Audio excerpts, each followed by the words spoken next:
Welcome to This Explainer. Today, we're unpacking the hidden, high-stakes science of household disasters. We're pulling straight from emergency response data and protocols out of Harrisonville and the greater Kansas City area. We often think of a flood or a leaky pipe as just a simple cleanup job, right? Grab some towels, maybe set up a box fan, and boom, you're good to go.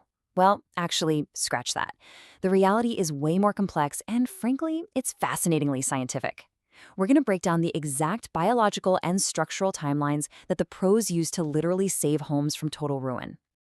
Let's just dive right into the deep end here. 24. That is the exact number of hours you have before unseen mold begins actively colonizing behind your walls after a burst pipe or flood. Just think about that for a second. In literally one single day, what starts out as a harmless-looking puddle mutates into a full-blown biological hazard. And this rapid colonization happens because porous materials, stuff like drywall, insulation, your carpet padding, they act like giant sponges. They provide the absolute perfect breeding ground for spores. And hey, if your indoor temp is sitting comfortably between 60 and 80 degrees, you've essentially just built a custom laboratory for structural decay. So let's talk about what the experts call the water damage ticking clock and why every single minute counts. To understand this urgency, we really have to map this disaster out sequentially. It all kicks off with an absolutely crucial 60 to 90-minute emergency response window. That first hour and a half, that's when industrial extraction systems must hit the floor to pull up standing water before it seeps deeper into the bones of your house. If you miss that window, you slam right into the 24 to 48-hour mark, and that's when the mold threat actively wakes up. From there, you're locked into a rigorous 3 to 7 day phase of pure structural drying. Only after all that is done can the final reconstruction phase, which takes about 2 to 3 weeks, safely begin. It's a hyper-precise schedule, and missing step one basically throws the whole shebang into total chaos. Now let's look at Harrisonville's perfect storm. The local geology and weather around here create a uniquely dangerous setup. Harrisonville essentially sits right in this wild convergence zone.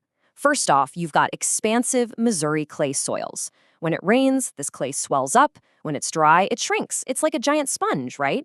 And this creates relentless hydrostatic pressure that literally cracks solid basement walls.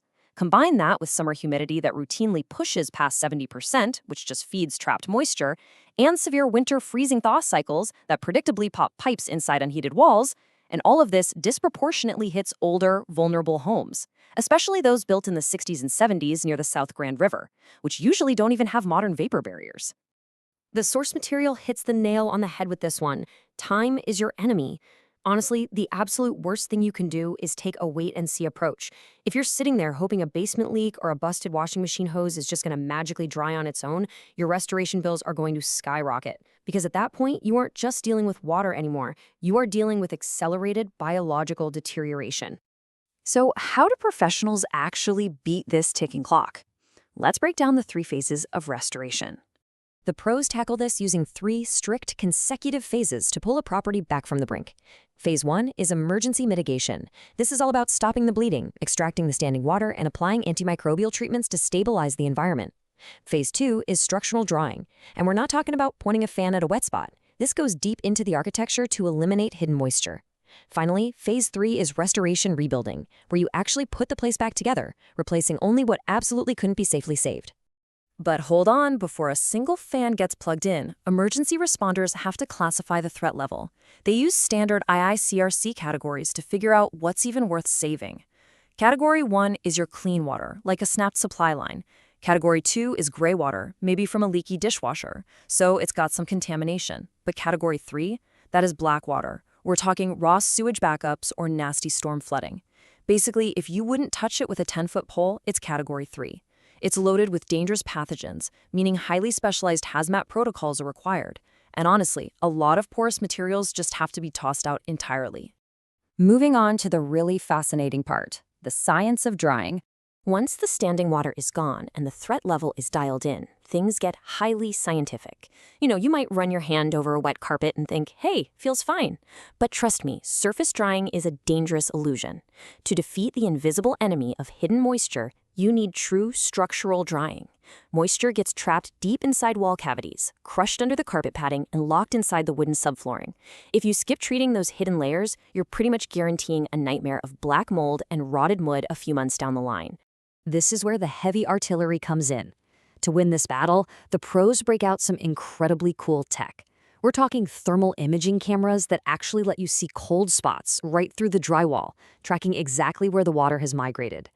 Then they use penetrating moisture meters that take internal readings straight from the wood framing. And the heavy machinery? It's wild. Truck-mounted industrial extractors physically pull out thousands of gallons an hour, way, way more than your trusty garage shop vac ever could. Pair that with commercial high-volume dehumidifiers moving thousands of cubic feet of air, and you rapidly evaporate whatever moisture is left hiding in the walls. And none of this equipment is just placed randomly. It's not a free-for-all. Everything is strictly governed by the IRCRC S500 standard. It sounds super technical, right?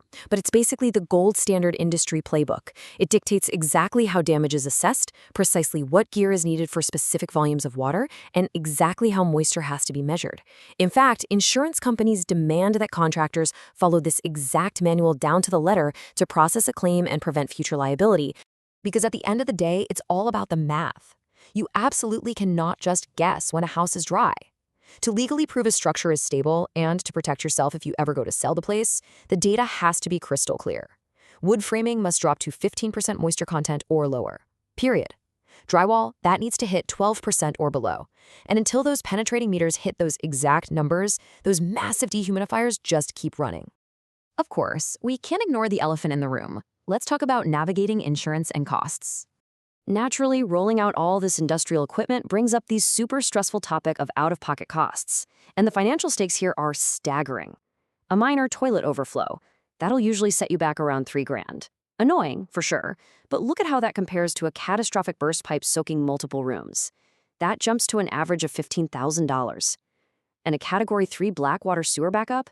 Because of the intense hazmat sanitation required, you are easily looking at $18,000 or more. Most homeowner policies do cover sudden and accidental damage, but you need perfectly precise documentation from those pros to actually get those huge costs covered. Now remember that shifting Missouri clay soil we talked about earlier? If you want to be proactive against it, $3,000 is about the starting cost to professionally waterproof a standard 1,500 square foot basement using interior sealants and sump pumps. Yeah, it can climb up to $15,000 if you have to do full exterior excavation, but when you weigh that against the average disaster claim costs we just looked at, that preventative investment suddenly starts looking like a really, really smart financial move. Which brings us to our final critical takeaway for this explainer. We've dug into the real science behind water damage. We know exactly how the local soil and humidity stack the deck against your foundation, and we've walked through the intense mathematical protocols needed to dry a structure before toxic pathogens take over. So I'll leave you with this. Knowing the intense science and the absolute speed required to save a home, if your pipes burst tonight, are you truly prepared for the 24-hour ticking clock of tomorrow? Thanks for joining me on this deep dive into the hidden science of household disasters.